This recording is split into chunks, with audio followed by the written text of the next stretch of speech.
자, 안녕하세요. 자, 2장 3절 제 공공재죠. 우리가 이제 지난 시간에 열심히 달렸음에도 불구하고 한 70쪽 나갔네요. 오늘도 열심히 달려야죠. 오늘 이제 목표로 잡는 거는 이제 3장, 4장까지 목표 잡고 들어갑니다만은 일단 뭐 진도가 중요한 게 아니라 일단 중요한 건 알고 하는 게 이제 중요한데 분량이 조금 많죠. 근데 이제 양이 많고 적음은 사실은 정리하기에 따라 달라지는 겁니다. 그러니까 여기 있는 내용들을 결제 압축해서 가져가는 거잖아요. 그러면은 이제 우리가 이제 가져갈 시험용 지식이란 거는 많은 게 아니거든요. 제한된 시간 20분 안에 뭐 더 정확하게는 한 이제 13분 이내에 우리가 이제 문제를 풀어간다는 거는 이 모든 내용을 가지고 풀어간다는 거는 쉬운 일이 아니에요. 그래서 시험용 지식이 있고 그 다음에 우리가 그 이전에 쌓아야 될 배경적 지식이 있어요. 그러니까 우리가 교재가 많다는 거는 결국 이제 배경적 요소를 많이 가져간다는 얘기가 되는 거고 최종적으로는 다시 어때요? 압축을 좀 해줘야 돼요. 그래서 모든 과목마다 전부 다가 어느 정도 정리집이 좀 필요해요. 이게 이른바 서브노트라고 부르죠. 정리집 중에 가장 좋은 거는 본인이 써 적는 게 제일 좋아요. 그러니까 자기가 직접 정리 노트를 만드는 게 제일 완벽한 부분이고 이게 안 될 때는 이제 외부 뭐 정리집, 저는 이거 외에도 물론 정리집이 따로 있긴 해요. 하지만은 그런 정리집을 사용할 수는 있지만 가장 좋은 거는 본인이 만든 게 제일 좋습니다. 그럼 어떻게 만드냐라고 할 때 가장 좋은 건 역시 수업을 충실히 정리해 가는 것이에요. 그래서 수업에 있는 내용을 바탕을 해갖고 기본 정리집을 만들고 이 파트를 좀 많이 돌리세요. 이걸 많이 보시고 중간중간에 한 번씩 교재를 한 번씩 들어간 방식이에요. 그러니까 처음에는 기본서 읽어 나가지만요, 한 번, 두 번까지는 기본서 같이 읽어 나가셔야 되지만 세 번째부터는 정리집을 가지고 계속 돌리십시오. 그러다가 내가 문제를 풀거나 기타 내용을 참고할 때 다시 교재로 돌아가고 체크하고 다시 가고 이런 식이에요. 그러니까 정리집을 한 번에 만든 것이 아니라 한 세 번 정도 걸쳐서 만드셔야 돼요. 그래서 처음에는 목차 중심만 적고 그 다음에 우리 수업에서 정리한 내용을 바탕으로 해갖고 완성해 가는 것입니다. 요 단계가 2회도까지예요. 그래서 한 두 번 정도까지 해서 기본 요약을 한번 쭉 해주시고 그 다음에 이걸 가지고 계속 여러 번 반복하시고 그 다음에 이걸 나중에 보완 좀 해주셔야 돼요. 왜냐면 자기가 만든 내용 정리를 하더라도 완벽하지 못하거든요. 그래서 뒤에 가서 좀 뺄 거 빼고 또 넣을 거 넣고 이런 식으로 해갖고 정리해 가다 보면 자기 지식을 만들어가요.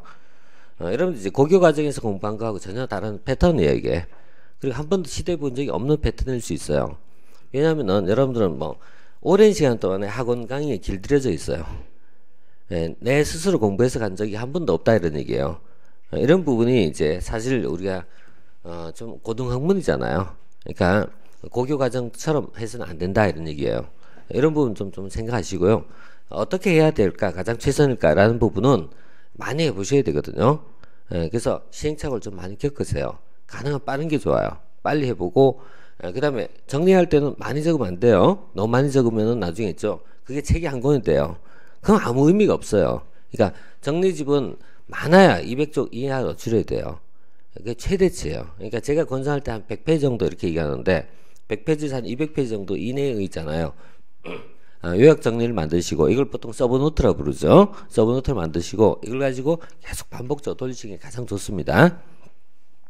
그래서 뭐 이 과정 이제 참고할 부분이 있다면 참고하시면 돼요. 그 참고할 부분 같은 거는 지난번에 이제 우리가 할 때는 쌈을 가지고 했는데 쌈에 있는 내용 같은 걸 가지고 책에 다시 정리해도 괜찮아요. 그러니까 이제 기본적으로 중요한 부분을 책에서 밑줄 그어가는 것이죠. 밑줄 긋는 연습부터 하시고 밑줄 긋는 것도 처음부터 볼펜을 꺼버리면 어떻게 될까요?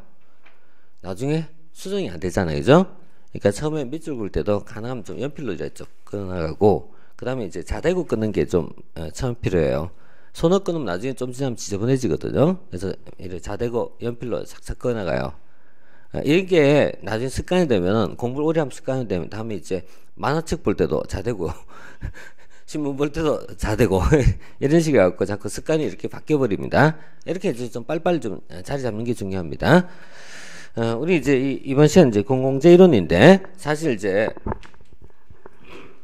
2장에서 중요한 주제가 5가지 있다 이렇게 얘기했어요. 자, 시장 실패 이론이 있었고 그 다음에 두 번째가 정부 실패 이론, 그리고 이제 공공재 이론, 그 다음 민영화, 그 다음에 규제, 이렇게 해갖고 규제개혁, 이렇게 해서 5가지가 이 장에서 중요한 내용이고, 이 파트는 무조건 이제 정리하셔야 돼요. 이것을 위해서 기본적인 우리가 학습을 지난 시간에 했던 거고요. 지난 시간에 이제 봤던 내용은 기본적 틀은 이제 어느 정도 형성됐을 것이라고 생각을 해요. 그래서 우리가 이제 근대를 뭐라고 표현했다? 입법국가, 근대를 입법국가, 그 다음에 현대를, 그렇죠, 현대 행정국가, 그 다음에 최근에 나오는 흐름을 신행정국가, 이렇게 이제 표현했죠. 신행정국가. 자, 근대를 입법국가라 표현했고요. 이것은 이제 자유를 중시한다 해서 다른 말로 자유국가 이렇게 표현했고요. 그 다음에 국가는 소극적 기능만 수행한다. 그 다음에 정부가 개입하는 것이다? 아니다. 그죠? 정부가 개입하지 않는다. 이걸 시장의 자율적 기능에 맡긴다. 이렇게 표현했죠. 그래서 시장의 자율적 기능에 맡기고, 그 다음에 정부가 개입하지 않는 형태였다 라고 얘기했었는데, 이와 같은 것이 1929년 경제공황이 나타나면서 붕괴됐죠. 이것을 우리가 시장 실패를 불렀죠. 그래서 시장 실패가 존재하게 되고, 시장 실패가 존재하다 보니까 정부가 개입할 수밖에 없지 않느냐라는 정부 개입이 나오게 되었고, 그 다음에 복지를 제한한다 해서 복지국가의 모습이 나타나게 되었다. 자, 이것이 현대행정국가였어요. 이제 그 결과 정부는 어떻게 팽창하게 된 거예요. 점점 커지게 되었어요. 그래서 이런 행정권이 커지게 된 이 현대행정국가에서 다시 이제 문제점이 드러나기 시작하는데, 그것이 여러 가지가 있죠. 일단 규모가 커지다 보니까요, 변화에 대한 대응성이 떨어져요. 환경 변화에 대한 대응성. 이 중에 가장 큰 환경의 변화가 70년대 유가파동입니다. 그래서 유가파동과 함께 나온 것이 뭐냐면 재정 적자. 그래서 재정 적자라는 모습이 나타나게 되고, 정부가 규모가 커지다 보니까 효율성이 떨어지는 겁니다. 이런 걸 우리가 통칭해서 정부 실패라 부르죠. 이런 정부 실패가 나오게 되고, 그럼 결국 정부 실패를 어떻게 극복해야 될까라는 것이 최근의 과제다라고 얘기할 수 있어요. 그래서 이 정부 실패에 대한 이제 극복적 방안을 제시하면서, 그 극복적 방안으로서 우리가 이제 넓게 한 3가지 정도로 정리하게 될 건데요. 첫째는 사상적으로 봤을 때요, 신자유주의가 확산이 되고요. 그 다음에 행정의 이제 이론적 영역에서 신공공관리론이 다시 구체적 방안을 제시하면서요, 3가지 정도 들 수 있는데, 방금 얘기했던 민영화, 그 다음에 규제 개혁, 규제 완화, 그 다음에 감축이라든가 뭐 정부 보조금 삭감이라든가 이런 파트가 이제 들어갑니다. 자, 이런 내용이 이제 전체 맥락이었어요. 그래서 가장 이제 쉽게 정리한 부분은 이제 3가지예요. 시장, 정부 개입, 정부 실패, 극복, 이렇게 이제 3가지의 패턴 속에서 움직이는 것. 자, 이 중에서 요 앞쪽에 해당되는 것을 우리가 지난 시간에 시장 실패라는 개념을 통해서 정리를 했어요. 자, 이렇게 이제 봤고요. 그 다음에 지금 이제 보는 공공재론이 이제 들어가는데, 사실 공공재란 말을 여러분 친한 얘기는 아니에요. 친숙한 말은 아니에요. 늘 썼던 얘기도 아니고, 하지만 이제 좀 친숙하게 지내야 돼요. 왜냐면은, 자, 우리 행정의 수요 공급이라는 얘기를 언급했었죠. 그래서 행정의 수요 공급을 얘기할 때요, 행정의 수요와 공급이 있을 때, 수요란 말은 무슨 뜻이었을까요? 수요란 말은 행정에 대한, 그죠? 정부에 대한 국민적 요구를 말한다, 이렇게 얘기했죠. 그래서 행정에 대한 국민적 요구를 수요다. 그 다음에 이 수요를 충족하기 위해서 정부가 하는 것이 바로 공급이죠. 그럼 정부가 공급을 할 때 구체적으로 무엇을 한다? 공공재를 공급한다, 이런 얘기예요. 그래서 행정의 공급에서 이제 공공재의 생산이라는 부분을 설명할 수 있어요. 그 다음에 이제 또 하나가 이제 행정이 이제 수요자, 공급자라는 개념을 우리 언급했는데요.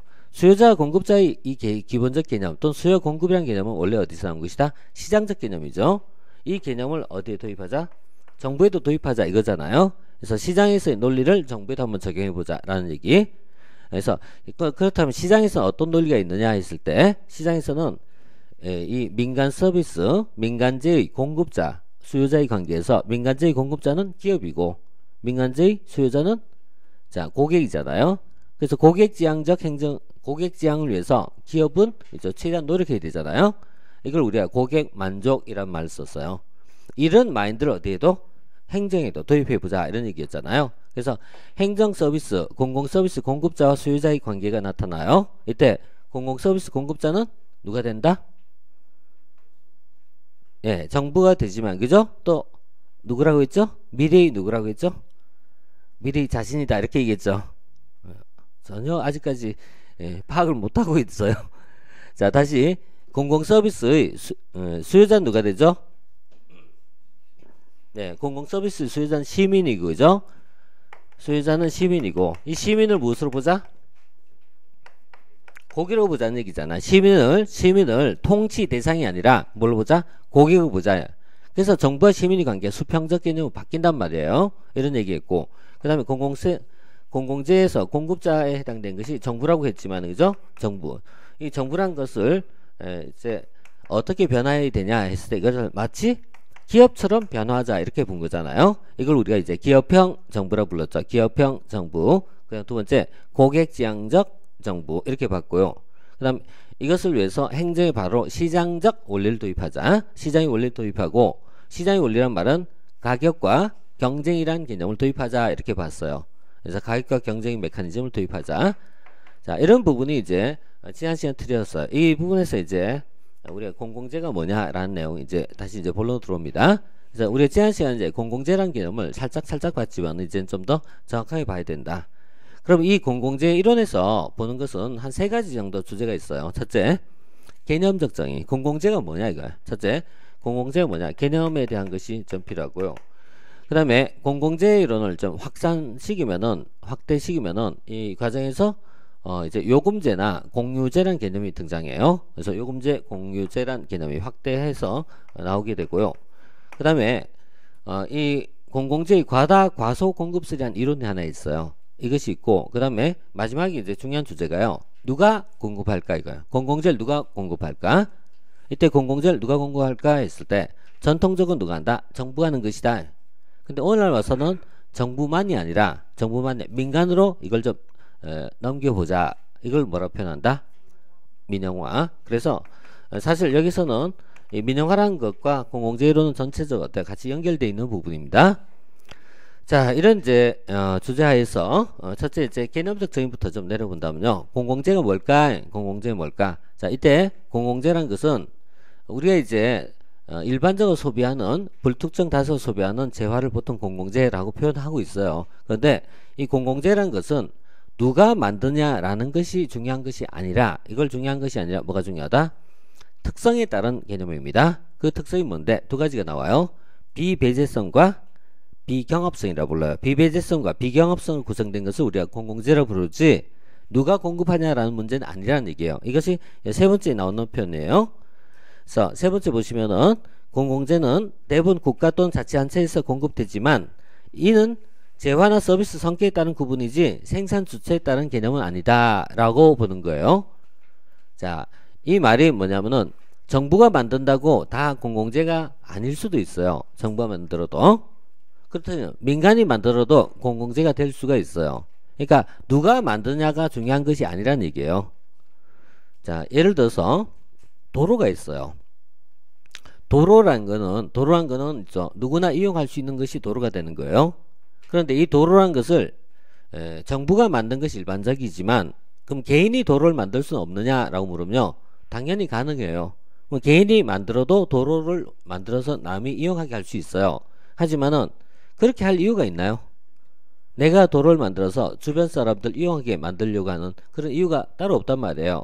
그러니까 도로는 일반적으로 누가 만든 것이다? 정부가 하는 것이 일반적이라는 얘기지, 민간이 잘 하려고 하지 않는다는 얘기예요. 이게 이제 공공재에서 나온 특징 중에 하나입니다. 그래서 아래쪽에 보면 각주가 있을 거예요. 각주는 뭐 천천히 시간 날 때 한번 읽어보시면 돼요. 그래서 이 각주의 밑에 보면은 아담 스미스가 얘기했던 공공재 이론이라는 게 쭉 뭐 언급되고 있어요. 근데 그 내용은 나중에 한번 쭉 읽어보시면 될 것 같고요. 이 공공재에서 이제 특성을 좀 넘어가면요. 공공재 이제 중요한 특징이 두 가지가 나오는데요. 첫째가 비배제성과 두 번째 비경합성이다. 이렇게 이제 표현해요. 우리 이제 특징을 정리할 때요. 뭐냐면 대비되는 개념으로 정리해 나간 것이 가장 쉬워요. 그러니까 향후에 이런 거 많이 나올 거예요, 우리가. 뭐 예를 들어서 집권, 분권, 뭐 이런 식으로 계층제, 탈계층제 이런 식으로 있죠. 비교된 개념을 많이 쓸 거예요, 이게. 공공재의 상대어는 민간재가 돼요. 민간재가 되고,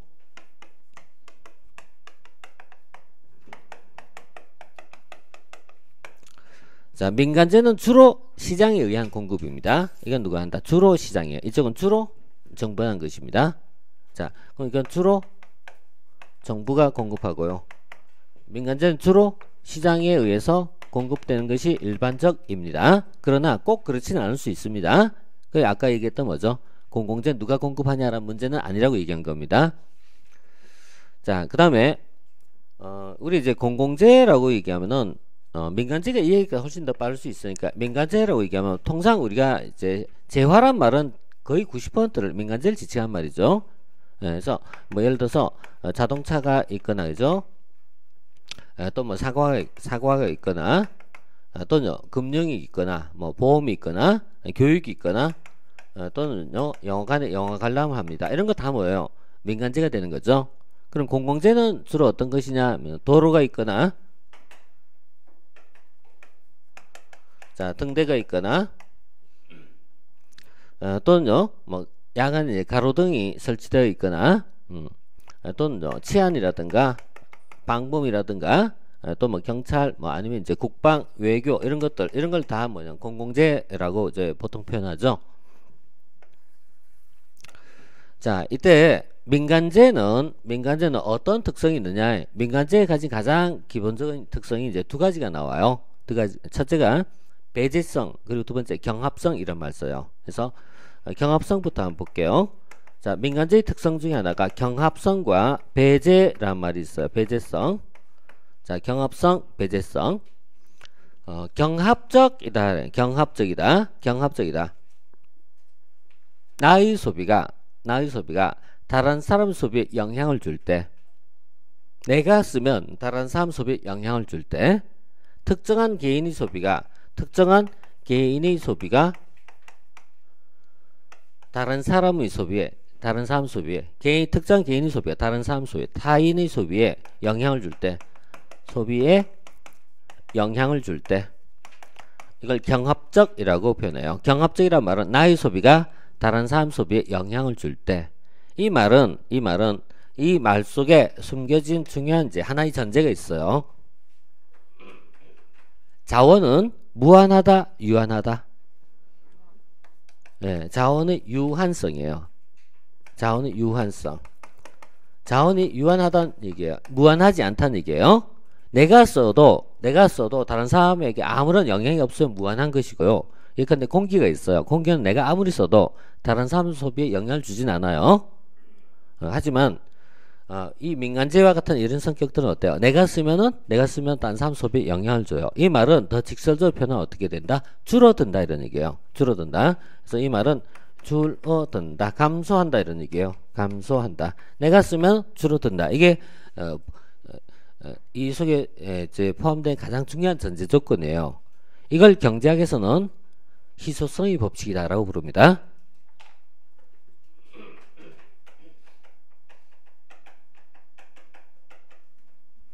희소성입니다. 경제학의 첫 번째 단계가 바로 뭐죠? 희소성입니다. 경제학에서는 여러 가지 개념 나오지만 그 중에서 제일 기초가 된 게요. 희소성의 법칙이에요. 그 다음에 또 하나 얘기하면 공짜는 없다 이거예요. 공짜는 없다. 이 경제학이 가장 기본 논리입니다. 그래서 자원의 희소성입니다. 이 자원이라는 거는 무한하지 않고요. 희소한 자원입니다. 그럼 이걸 어떻게 분배할까라는 문제가 나와요. 어떻게 분배할까? 이 희소한 자원을 어떻게 분배할까라는 부분이 나와. 이것이 바로 있죠. 두 개의 있잖아요. 정치 또는 경제 시스템하고 연결돼요. 희소한 자원을 시장에 의해서 분배하자는 것이 있고 또 하나는 누가자 국가가 분배해야 된다 이렇게 보는 관점이 있어요. 시장에 의한 분배를 우리가 통상 자본주의 경제학이고요. 국가가 이것을 분배해야 된다. 이걸 계획주의 경제학. 다시 얘기하면 사회주의 시스템입니다. 근데 우리가 이제 이걸 자본주의 사회주의는 그냥 여기서 논의할 필요는 없어요. 왜? 우리는 사회주의가 아니니까. 국가에 의한 자원배분이 아니니까 우리가 논의할 필요는 없어요. 그러나 넓게 보면은 이 두 가지 논리 속에 움직여요. 국가가 할 것이냐, 시장에 의해서 할 것이냐. 그리고 이 중간에 뭐가 있다? 시장이 하되 정부가 개입하자. 그래서 우리가 이제 사는 사회는 사실 수정 자본주의라고 부릅니다. 시장을 원칙하지만 정부가 어느 정도 개입하는 것. 그래서 이렇게 세 가지 영역이 있을 수 있어요. 국가, 시장, 그리고 이 중간에 시장을 원칙을 하지만 정부 개입하는 거. 그래서 정부가 어느 정도 개입하는 거. 이렇게 봐요. 자, 이 두 가지 속에서 우리는 계속해서 앞으로 움직이는 겁니다. 그래서 완전 시장에 맡기자, 시장주의자. 그 다음에 이쪽 뭐죠? 정부 개입주의자. 이렇게 두 가지 개념 속에서 앞으로 계속 모선 논리가 형성이 돼요. 이건 얘기하지는 않겠죠, 그죠? 이건 계획경제라 부르죠, 그죠? 이건 시장경제. 이쪽은 뭐죠? 혼합경제를 부르죠, 혼합경제. 이렇게 그냥 경제 논리로 가는 거죠. 자, 지금 뭐 그런 거 빼버리고 지금 그냥 단순하게 자, 영화관이 있어요. 영화관이 있는데 이 영화관에 이 좌석을 내가 이 좌석을 이제 차지하면은 내가 한 좌석을 차지하면은 다른 사람 이 소비에 영향을 주겠죠. 그러니까 영화관에 객석은 한정돼 있다. 이게 전제 조건이잖아요. 그래서 내가 쓰면 어떻게 된다? 줄어든다 이거예요. 줄어든다. 자, 그럼 두 번째 이제 중요한 내용은요. 그럼 희소한자는 어떻게 분배할까 할 때 방금 뭐죠? 시장적이라고 얘기했어요. 바로 이게 뭐다? 배제성 원리입니다. 배제성 원리. 즉 대가를 지불하지 않으면 사용을 배제한다. 쉽게 얘기하면 뭐죠? 돈 내야 이용할 수 있다는 얘기죠. 그래서 배제란 말은 자, 대가를 지불하지 않았을 때 이걸 요금이라 불러도 되고 가격이라 불러도 돼요. 그래서 대가를 지불하지 않았을 때 사용을 배제한다. 배제성입니다. 그래서 입장료 내지 않으면 이용하지 못한다. 이런 얘기. 자, 이 두 가지 논리가 있을 때요. 이때 경합성과 배제성을 모두 갖추고 있을 때를 우리가 민간제라고 부릅니다. 모두 갖추고 있을 때. 다시 한번 경합성과 배제성 모두 있을 때. 자, 반면 공공재는 비경합성과 비배제성이라 불러요. 자, 공공재 이제 중요한 두 가지 특성이 비배제성과 비경합성. 자, 비배제라는 말은 요 그대로 한번 여러분들이 만들어 보세요. 창작해 갖고 이제. 자, 비배제는 그대로 쓰면 돼요. 그죠? 특정한 개인의 소비가 타인의 소비에, 다른 사람의 소비에, 타인의 소비에 영향을 준다, 주지 않는다? 비배제란 말은 영향을 주지 않는다는 얘기예요. 그래서 비배제란 말은 자, 특정한 개인의 소비가 다른 사람 소비에, 타인의 소비에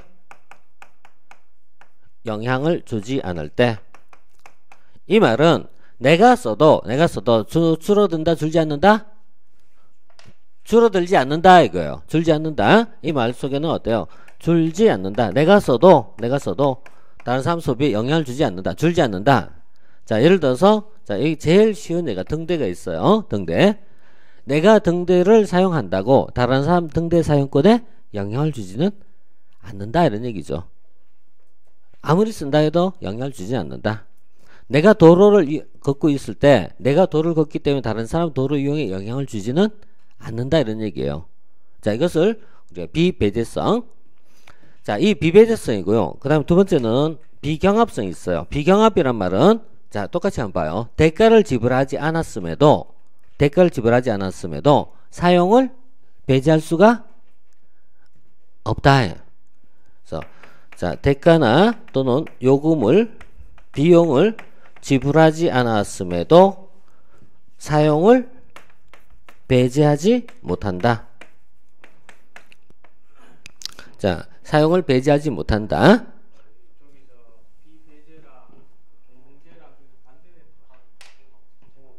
예?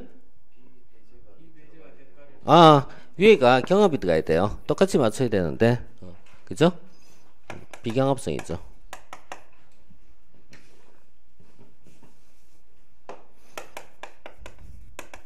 자, 비경합성이죠. 맞아요. 비배제성.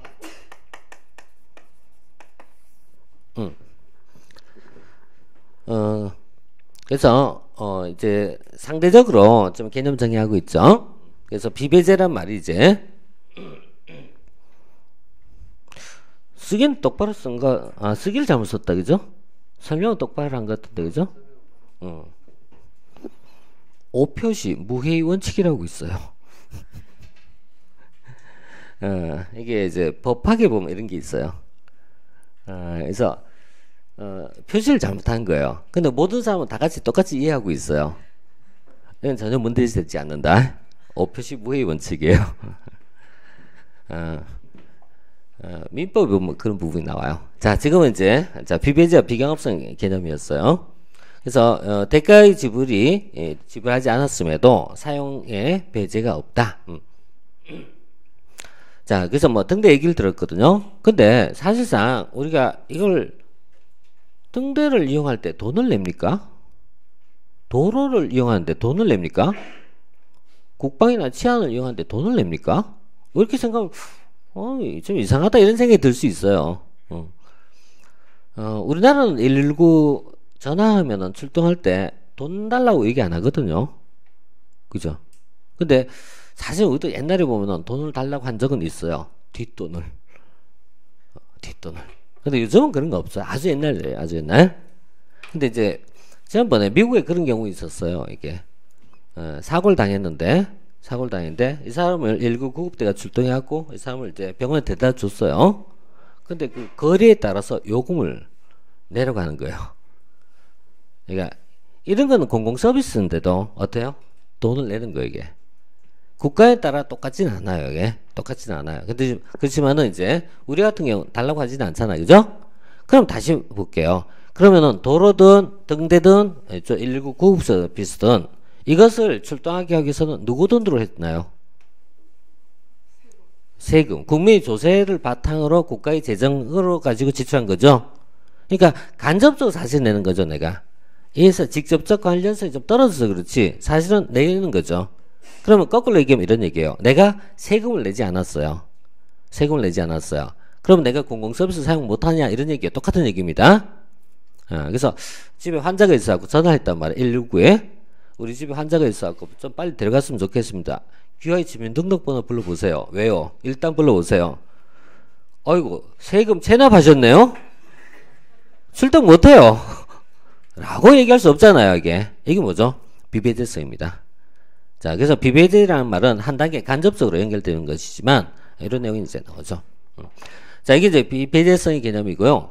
이것 때문에 나온 현상이 있어요. 이른바 뭐죠? 무임승차의 문제가 있다. 이렇게 쓴 거죠. 무임승차. 그러니까 대가를 지불하지 않고 이용할 수 있다고 본다면은 이 과정에서 무임승차의 문제가 발생하는 거예요. 그래서 무임승차의 문제가 발생할 수 있다. 라는 문제가 제기될 수 있어요. 자, 이것이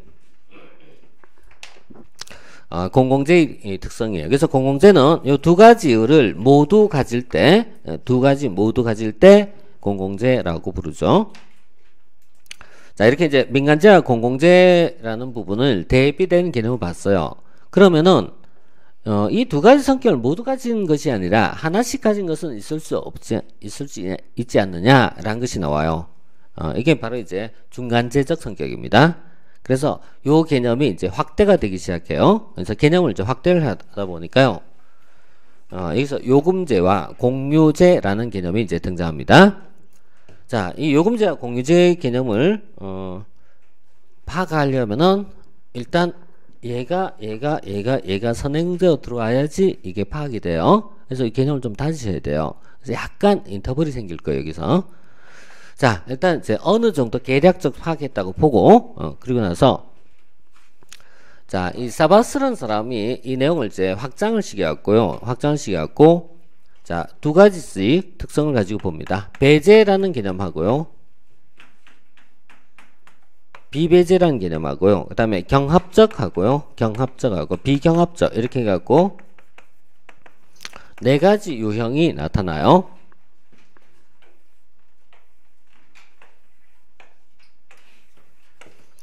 자, 이 네 가지 유형으로 확대가 되는데요. 배제와 경합성이 있을 때 민간제, 다른 말로 사적제라고 부르고요. 사적제. 그 다음에 다시 비배제와 비경합성 있는 것을 공공제 또는 집합제라고 불러요. 집합제. 자, 공공제 또는 집합제. 자, 지금 이 두 가지는 봤어요. 그죠? 봤고요. 그 다음에 이거 말고 이렇게 반대편이 나와요. 반대편. 향후에 이런 식의 있잖아요. 매트릭스로 표로 정리한 것이 많이 나와요. 앞으로 이런 게 적어도 20-30개가 나와요. 근데 이런 내용을 이제 정리할 때는 일단 이게 기본인 거예요. 첫째는 그래서 이 크로스 이 한쪽을 먼저 기본으로 잡아놓고요. 나중에 가면요, 이 양쪽 크로스가 이제 헷갈리기 시작해요. 네, 그래서 행정학이 시험이 출제가 오래되다 보니까요, 제일 처음에 이것만 시험이 먼저 나와요. 두 번째는요, 이렇게 한 게 두 번째 시험이에요. 그럼 지금 다시 또 이렇게 또 다시 되돌아가요. 그러면 앞에보다 레벨이 좀 더 올라가기 시작해요. 그리고 그 다음에 이게 한 번 더 나오면 어때요? 레벨이 더 많이 올라갈 거예요. 그래서 조금씩 올라간 거거든요. 자, 그럼 여기서 배제와 비경합성이 있는 형태가 있어요. 배제와 비경합성이 있는 것. 이것을 뭐라 쓴다? 요금제라고 불러요. 요금제. 자, 배제와 비경합성인 걸 요금제라고 불러요. 반면 이제 비배제와 경합성 있는 것을 공유제라고 불러요. 자, 처음에는 이 문장으로 파악하기 되게 어려워요. 처음에는 비경합성과 배제성을 가지고 있는 것을 민간제로 부른다. 맞다 틀렸다는 자체가 처음에는 헷갈리기 시작해요. 근데 나중에 좀 지나면 어때요? 이게 좀 자리 잡아줘야 돼요. 그래서 처음에는 위치 기억이 중요해요. 그런데 뒤에 가면 위치 기억이 중요한 게 아니고 뭐가 중요하다? 논리로 이해해줘야 돼요. 그래서 초기에는 위치 기억을 좀 해줘야 돼요. 근데 위치 기억의 단점은요, 이렇게 쓰지 않고 이걸 어때요? 위치를 바꿔서 표현하면 표가 다른 표가 만들어지죠. 그래서 처음에 위치 기억을 하더라도 문제가 표가 바뀌면 어때요? 헷갈려져 이게. 그래서 그때는 어때요? 자기가 만든 표를 옆에 그려놓고 들어간 게 더 좋아요. 하지만 그게 좀 더 지나서 숙달이 되면 그때부터 마음대로 바꿔도 돼요. 그래서 여기는 시간이 걸려도 좀 잡으셔야 돼요. 자, 배제라는 의미가 뭐였죠? 배제. 배제란 말은 돈 내세요 이런 얘기죠. 배제란 의미 자체가 어때요? 돈 내세요, 비용 내세요, 요금 내세요 이런 얘기예요. 그러니까 배제라는 의미가 돈을 내세요, 요금을 지불하세요 이런 얘기. 그래서 이걸 이제 요금제 이렇게 좀 두 개 중에 하나를 명확하게 이해해야 돼요. 두 개 중에 하나. 자, 이 요금제라는 거는 자, 말 그대로 돈을 내야 된다 이런 얘기예요. 돈을 내야 된다. 그럼 요금제의 케이스에 속한 것이, 자, 먼저 사례를 가지고 봅시다. 사례를 보면 전기, 가스, 자, 그 다음에 집에서 먹는 물, 상수도물, 수도물, 또는 지하철 이런 것이 있습니다. 자, 이런 건요, 전기니 가스니 수도니 지하철 또는 버스 이런 것들, 또 고속도로 이용 이런 거 여기 들어가요. 그러니까 이 요금제는 성격이 좀 독특해요. 전기나 가스나 수도나 이런 것은요, 우리가 살아갈 때 필요한 필수제에 가까워요. 필수제에 가까워요. 여러분 경제학을 공부하면은 필수제라는 것이 나오고 사치제 이런 게 나와요. 그런데 필수제는 가격을 올려도 내가 이것을 사용 안 할 수가 없는 거예요. 이게 필수제라고 부르고요. 사치제는 가격을 오르면은 사용 안 해도 되는 거예요. 그래서 이걸 경제에서는요, 탄력성으로 보통 표현해요. 수요의 소득이나 가격 탄력성 이렇게 표현한 것이 필수의 사치제 개념이에요. 자, 이건 경제학에서 이렇게 표현한 거고요.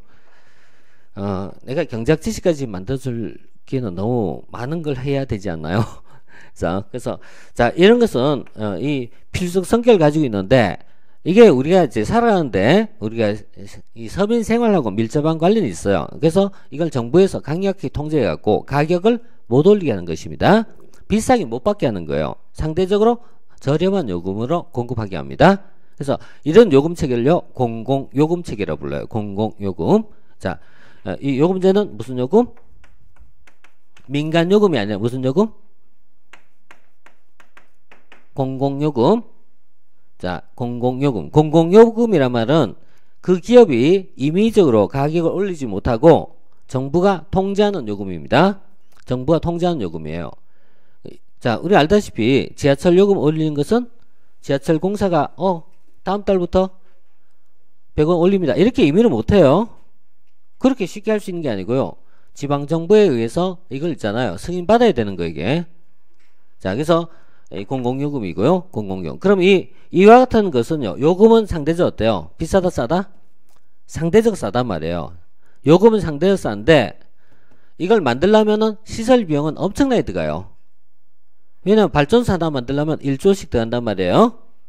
그러니까 토지의 고정 비용은 많이 들어간 거예요. 그래서 고정비용, 시설 투자 비용 굉장히 많이 들어가고 요금을 싸요. 그러면은 사기업이 이걸 공급하려고 할까 안 할까? 안 한단 말이에요. 사기업이 공급하면은 사기업 공급 망한다. 또는 사기업이 공급한 다음에 요금을 마음대로 올려버리면은 피해 받는다. 그래서 이것은 사기업이 공급하지 않고 누가 한다? 공기업이 생산을 담당하게 하는 것입니다. 그래서 공기업이 공급을 하는 방식을 우리가 요금제라고 불러요. 요금제. 자, 요금제란 자 방금 본 것처럼 전기, 가스 이런 것을 얘기하고요. 이와 같은 것은 요금 체계를 공공요금에 의해서 묶여 있고 그 다음에 공기업이 공급을 담당한다. 자, 이걸 이제 요금제 개념이에요. 현재 고속도로도 마찬가지고요.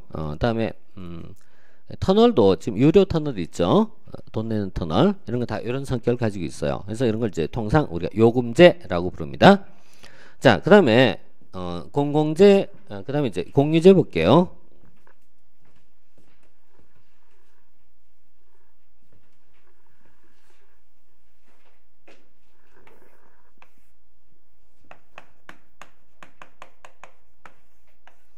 자, 공유라는 말은요, 사유의 반대말이에요. 공유한다는 얘기는 사유한다 반대예요. 사유란 말은 내가 나의 온전한 소비를 얘기하고요. 공유는 어때요? 공동 소유한다 이런 얘기인데요. 자, 공유제는 먼저 주로 희소한 자원이 여기에 해당되는데 주로 희소한 자원 예를 들어서 자, 물고기 어자원이에요. 이거는 물고기 또는요 뭐 이제 산에 가면 이제 여기에 이제 천연기념물적 성격을 가지고 있는 것들 대부분 다 포함돼요. 그래서 자, 이러면 물고기일 수 있고 새일 수도 있고요. 또는요 석회암 동굴에 가면 종류석이 있어요. 종류석 이런 것도 될 수 있고요. 뭐 고래 이런 거 다 될 수 있어요. 이런 것이 이제 뭐냐면 희소한 자원이에요. 왜 희소하냐면은 사실은 이와 같은 것이 100년 전이나 200년 전일 때는 이것은 개인이 있잖아요. 고기를 잡는다고 있죠. 사라진 게 아니었어요. 하지만 어느 순간부터는 과학기술이 발달하기 때문에 내가 고기 잡으려 하면 어때요? 싹쓸이해서 다 잡게 돼요. 그래서 이 결국은 이 희소한 자원이 이런 성격을 가진 것들은 개인이 마음대로 써버리면요 얘가 없어진다 이거야. 없어진다. 이것을 이제 다음에 이제 공유지 비극이라고 부릅니다. 그래서 이 공유제적 성격을 가지고 있는 것은 개인의 자유로운 사용은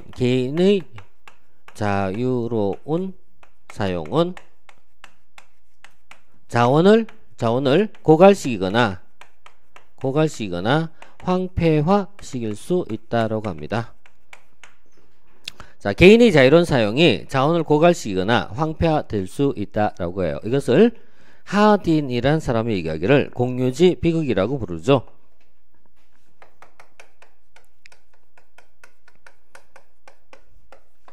자, 이게 이제 하딘의 이론이에요. 하딘.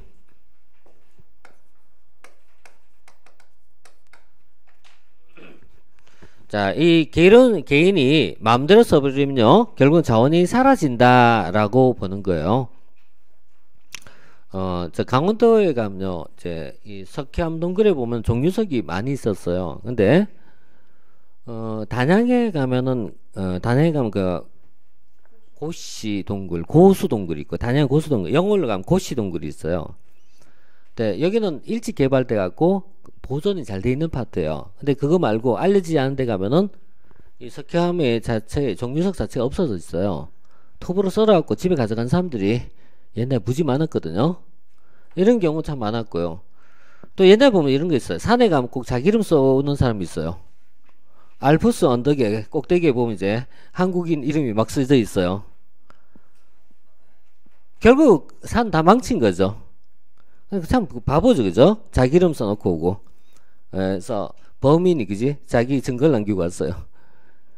자, 이와 같은 것이 결국 내가 써버리면 어떻게 된다? 사라진다 이거예요. 이것을 우리는 뭐냐면 공유지 비극이라 부릅니다.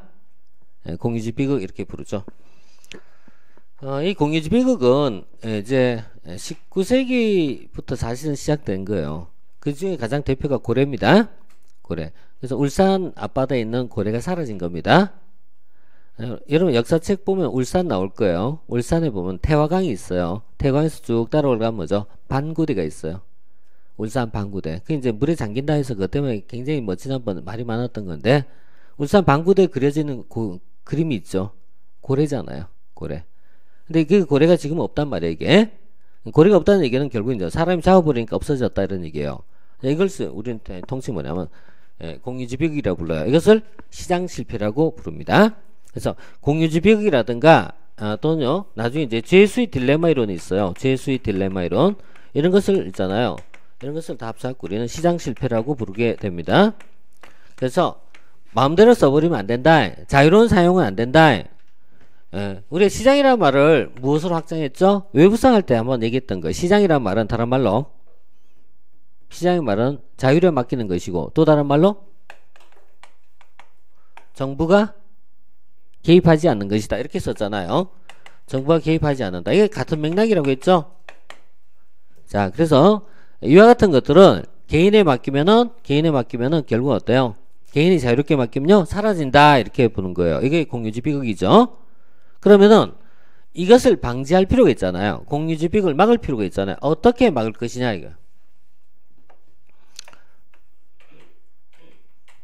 자, 공유지 비극을 방지하기 위해서는요 어떻게 해야 될 것이냐 라는 문제가 나와요. 이것을 우리가 넓게 얘기하면 사용의 제한이라고 봐요. 사용 제한. 사용을 제한하는 방식이 필요하다. 사용을 제한한 것이 필요한데 그럼 사용을 제한하는 방법이 과연 어떻게 해야 사용을 제한할까? 사용을 제한하는 대표적 방식이 첫째 정부가 개입하는 것이다. 정부가 개입하는 것이다. 자, 첫째 정부가 개입하는 방식이 있고요. 두 번째는 정부가 개입하지 않더라도 할 수 있는 방법이 없을까? 정부 개입 없이 할 수 있는 방법은 없을까? 해서 나온 것이 자 이용자 간 합의라는 규칙을 만들자라고 보는 것입니다. 그래서 또 하나의 방식이 이용자 간 합의예요. 사용자 간 합의를 통해서 만들자. 이 사용자 간 합의를 통해서 만들자라는 것을 신제도주의라고 불러요. 이걸 신제도주의적 접근 이렇게 표현해요.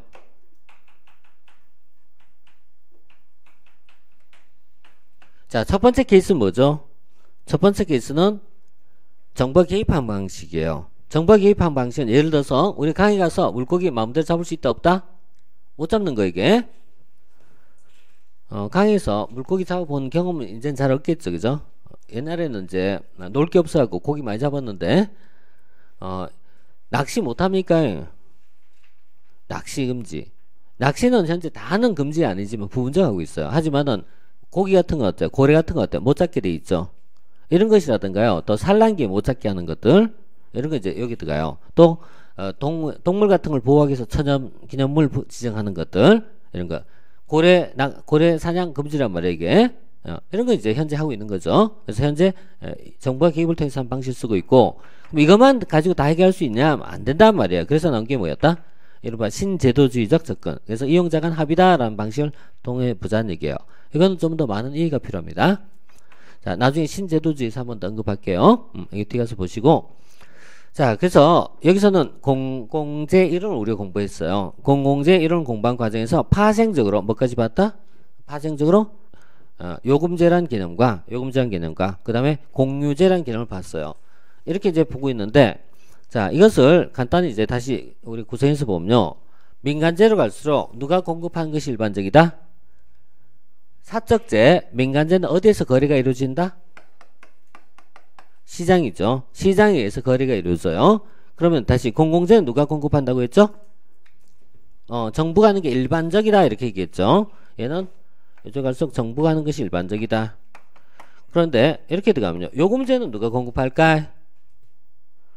정부도 아니고 사기업도 아니다. 그죠? 정부도 아니고 사기업도 아닌 중간적 형태 이걸 뭐라 불렀다? 공기업이라 불렀죠. 공기업에 의한 공급 방식. 그 다음에 다시 공유제는 누가 공급하는 것이다? 정부 하는 것이다? 시장이다? 둘 다 아니에요 이게. 정부도 하는 게 시장도 아니에요. 주로 어떤 형태가 많다고요? 천연자원이 많다는 얘기예요. 천연자원이 많기 때문에 이것은 정부가 개입하는 영역으로 설명하는 것이지 이거는 공급의 문제가 아니에요. 공급의 문제는 정부 개입의 영역이다. 그래서 이렇게 이제 상대적 성격을 가지고 있어요. 자, 그 다음에 and 이제 한 두 가지만 더 추가해서 볼게요. 두 가지에서 자 이제 재화의 개념을 좀 많이 좀 이해하고 가셔야지 그 다음 얘기가 좀 쉬워지는데 가치제란 것이 있어요. 가치제 뭐 클럽제 혼합제 이런 것들이 나와요. 가치제. 자 가치제란 말을 썼는데요. 자 77쪽에 하단에 보시면요. 자 이 필석 소비인데요. 가치제란 것은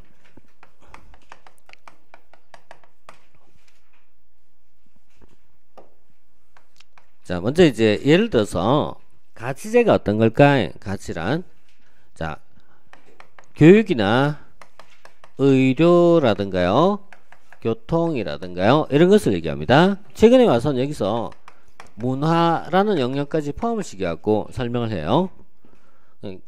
교육이나 의료라든가 교통이 이 뭐 가장 대표적인 서비스예요. 조금 더 뭐 주거 이런 것들 주거란 말은 주택 서비스. 주택하고 주거 조금 다른데 주거는 하여튼 자는 것이 통칭이죠. 주거 이런 것들. 자 이와 같은 것들은요 교육이나 의료나 이런 건요 자 우리 이분법 한번 설명해 보세요. 이거는 공공재일까요 민간재일까요? 교육이 공공재예요 민간재예요?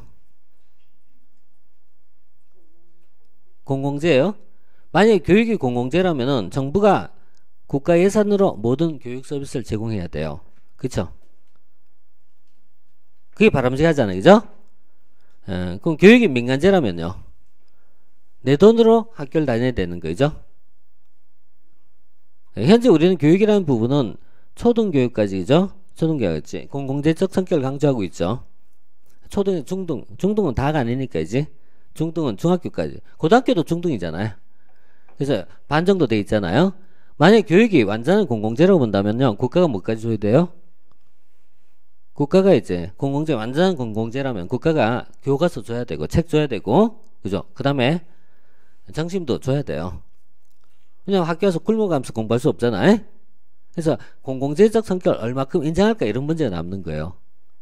자 우린 공공재 민간재 이 성격을 좀 잡고 있잖아요. 생각을 해보셔야지 파트너. 이거 있잖아요. 몇 개 암기해서 들어갈 내용이 아니에요 이거는. 자 그 다음에 그럼 의료는 뭐예요? 공공재 민간재예요? 일반적으로 보면 민간재직이죠. 일반적이죠. 교육도 일반적으로 보면 뭐가 돼요? 민간재가 되겠죠. 기본교육 빼고 그죠? 그 다음에 교통이란 것도 사실은 어때요? 민간재잖아요. 그쵸? 우리나라 교통요금 비싸요 싸요? 싼 편이잖아요. 아 교통요금 우리나라 싼 편이에요. 우리나라는 이제 상대적으로 버스요금 지하철요금 싼 편이거든요 이게. 자 그러면 이 가치라는 건요 원래는 원래는 뭐냐면 민간재의 성격 원래는.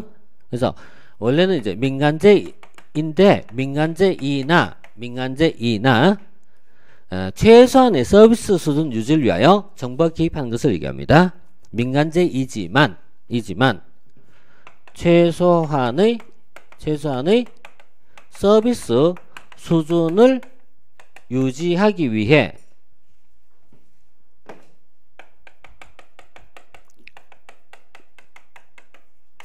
정부가 개입하는 것이다. 자, 정부가 개입하는 것이다. 그래서 가치제는 성격상 민간제이긴 하지만 최소한의 서비스 수준을 위하여 정부가 개입하는 것이다 라는 성격을 가지고 있어요.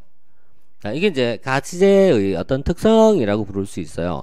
그러니까 가치제는 우리 이제 봤을 때 이 민간제 중에서 어느 쪽이 가장 가까움 때문에 공공제 쪽이 가장 가까이 와 있는 것을 얘기합니다. 그림을 얘기하면요, 이쪽 하면 순수 민간제고 오른쪽 하면 공공제의 성격을 좀 가지게 된 민간제가 돼요. 사실은 그럼 이런 것이 옛날에 없었나? 옛날에 있었어요. 여러분 역사책 공부하다 보면요, 대비원이라고 있어. 동서대비원 이런 거 나와요. 이게 다 뭐죠? 빈민구율기관이잖아요. 이런 것이 정부가 어느 정도 개입한 것이란 말이에요. 옛날에도 이런 형태는 있었죠. 이런 걸 그래서 민간제이지만 정부 어느 정도 개입하는 것이다. 이런 걸 이제 가치제라고 표현하고 있어요. 물론 이 마인드는 미국적 마인드가 강해요. 만약에 똑같은 것을 유럽으로 가져오면 뭐가 되죠? 공공재라고 부를 수가 있어요. 영국은 의료보험 체계가요, 국가가 전액 의료비를 지불합니다. 영국에서 의사는 국가 공무원입니다. 이 사람 환자로부터 돈을 안 받습니다. 국가로부터 월급을 받을 뿐입니다. 이건 영국식 의료 체계예요. 미국식은요, 국가가 의료 서비스 제공한 거는 거의 없습니다. 미국은 전 국민이 98%는요 보험이 안 돼 있습니다. 민간보험만 가입돼 있어요. 민간보험만 가입돼서 이 보험이라는 개념이 우리하고 전혀 다른 거 이게 전 국민 건강보험이라는 게 없단 말이에요. 그래서 미국은 두 개밖에 없어요. 미국은 그럼 사보험이 일반적이에요. 민간보험이 일반적이고 국가 해주는 것은 두 가지밖에 없어요. 65세 이상 고령자의 일부에 대해서 그리고 저소 극빈층의 일부에 대해서만 국가가 해줄 뿐이에요. 나머지는 전혀 없는 형태예요. 이래서 다르단 말이에요. 우리가 이제 여러분들 요즘 보면 집에 강아지 키우는 데 많아요. 근데 그냥 강아지 이제 동네에서 하나 살 때는 20만 30만 하나 사요. 근데 집에 와서 개 키우는 시점부터 이제 슬슬 들어가기 시작하는 거예요. 걔도 이제 나이가 들면 어때요? 고혈압, 당뇨 뭐 다 오기 시작해요. 백내장도 들어가고요. 나중에 보니까 이 개 샀을 때 강아지 살 때 비용보다 수리비가 훨씬 많이 수리비 안 된다. 이런 말씀 안 된다. 강아지도 이제 가족인데 그래서 이 가족 이제 치료비 엄청나게 들어가요. 그래서 개보험도 필요하지 않냐 이렇게 나온 거예요. 그걸 부담하기 위해서 그죠? 개보험 필요하지 않느냐? 현재 두 군데에서 이 개보험이 있어요. 근데 이거는 상해로 인해서 다쳤을 때 치료해준 보험은 있어요. 하지만 질병에 대한 건 없거든요. 질병에 대한 까지 포함하면 어때요? 개보험료가 아마 사람 보험료보다 비쌀 거로 생각돼요. 그래서 미국 같은 데는 그저 어때요? 개보다 못한 사람들이 많단 말이에요. 살아가는 게 굉장히 핍박하기 어렵단 말이에요. 왜? 방금 얘기했죠? 이걸 뭘로 이해하냐 이거야. 이걸 공공재로 이해하면 국가가 책임지는 거죠. 이걸 민간재로 볼 것 같으면 개인이 책임진 겁니다. 그럼 미국은 왜 그럴까? 그 부자 나라가 왜 그럴까? 라고 얘기하면요. 그건 역사적 배경이 달라요. 그 내용을 이해하려면 자유주의란 말을 이해하셔야 돼요. 미국은 근본적으로 나의 문제는 내가 해결한다. 이게 철저한 자유주의예요. 이게 바탕이 되기 때문에 내 집은 내가 지킨다. 그래서 내 집에서 나를 지키기 위해서 총을 휴대해도 좋다. 이게 기본 개념이에요. 그래서 자기 집마다 총기를 휴대한 것이 정당화되고 있는 나라예요. 그 정당화된 총기가 밖으로 나가고 하루에 몇 명씩 가고 있죠. 자, 이건 이제 부작용이죠. 이런 건 이제 시스템의 차이라고 보시면 돼요. 자, 하나만 더 이제 마무리하면서. 자, 도로는 뭐죠? 공공재입니까? 민간재입니까? 공공재죠. 도로는 공공재예요. 그런데 고속도로는 뭐죠? 예, 요금제가 되는 거죠. 그러니까 도로는 공공재지만 고속도로는요 요금제예요.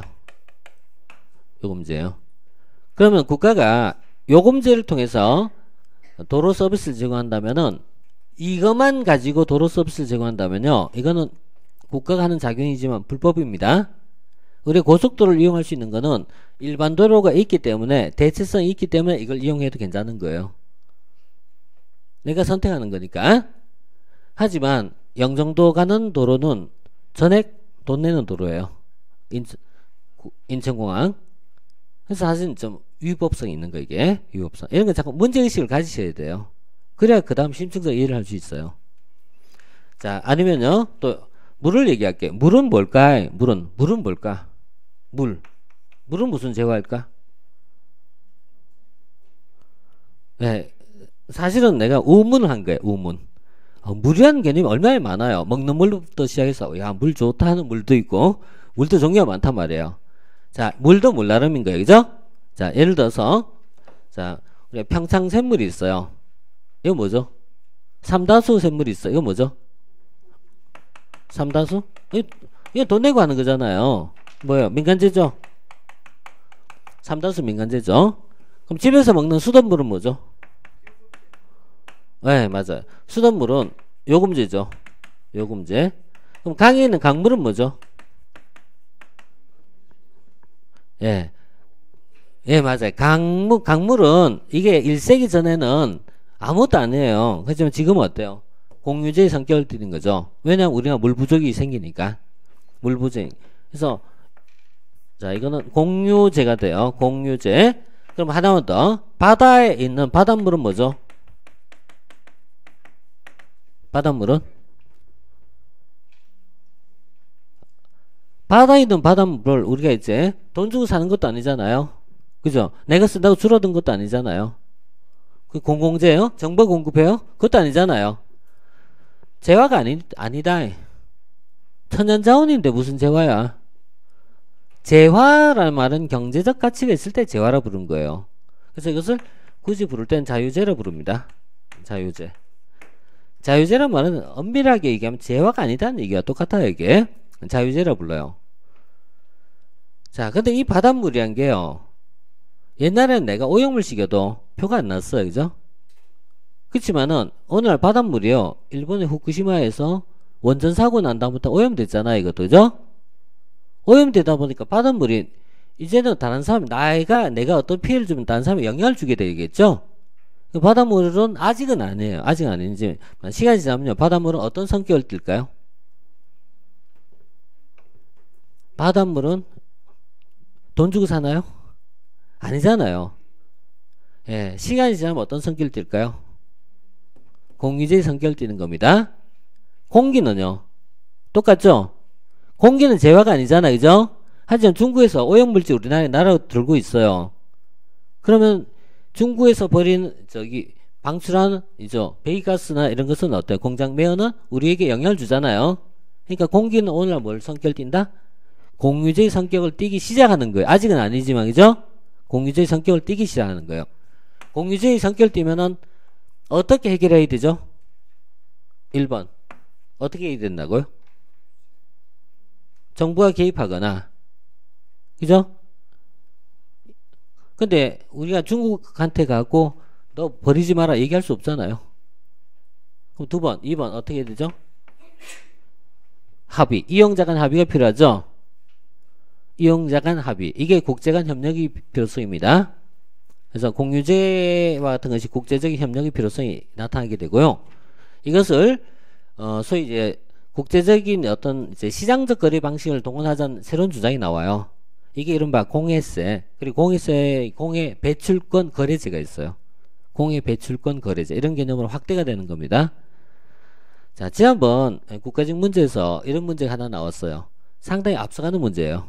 굉장히 앞서가는 문제인데 이것까지 공부하기에는 사실 좀 무리가 있지 않나 하는 생각은 들어요. 그래서 이런 탄소 배출권 이런 거 들어봤어요? 탄소 배출권. 바로 이제 탄소 배출권 이런 개념을 도입하자는 얘기예요. 이건 국제적 협력을 통해서 어때요? 어떤 있잖아요. 좀 강제력을 부여해야지 가능합니다.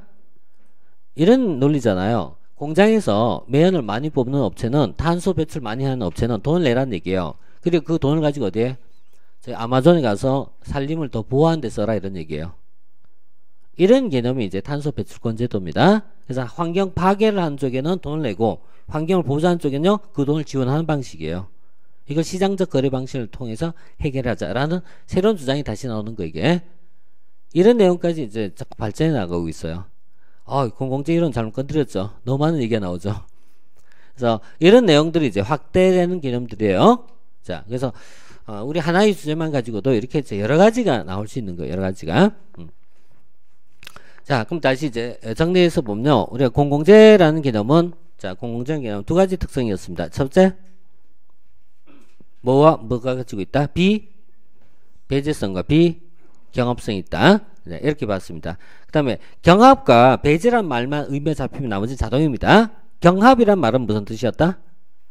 가장 쉽게 얘기하면 경합이란 자원이 희소하여 내가 쓰면 줄어든다 이거예요. 줄어든다.